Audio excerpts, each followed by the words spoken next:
is another creative technique. And in this technique, what you're doing is you're joining two pieces of fabric together by a stitch that moves from the left to right, such as stitch number H. That's actually the stitch that we're going to use. So we're going to make sure that we have that selected using our stitch selector. The other thing that we're going to do is we're going to put our stitch length at 2.5, and because we need to make sure that that stitch moves from the left to the right at its widest distance or widest width, we're going to adjust our stitch width to 5. Now, when you're using a stitch for bridging, other stitches on your machine that will work very well would be that rick-rack stitch, as I always call it.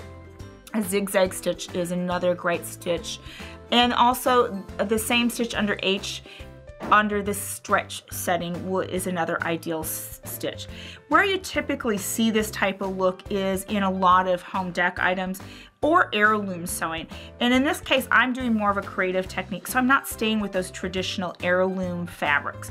Now, my fabric has been prepped by pressing under an edge. So I have a folded edge, and what I'm going to do is sew these two folded edges together. And the stitch is going to span those, span across an open space, and you'll see the stitch lacing down the center. Now, I'm using the standard presser foot, and to align everything, I'm actually going to use the markings on my bobbin cover plate. The left side of my fabric, I'm going to align with that very first marking.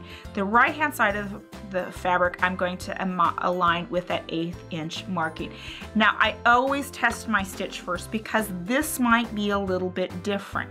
I've made sure that I've got fabric on the back side of my presser foot, and I always turn the hand wheel a couple of times just to make sure that my stitch is catching along the fold on each side of my fabric and spanning that difference. I want this space in between. That's what bridging is. It's joining two pieces of fabric with a stitch, creating an open space or leaving that open space. So I think I'm pretty well aligned. I'm gonna go ahead and I'm gonna stitch to the end of my fabric. Now I will tell you, a little bit slower when I'm doing this type of technique to make sure that I have everything aligned properly and that I don't miss any of the fold on my fabric edges.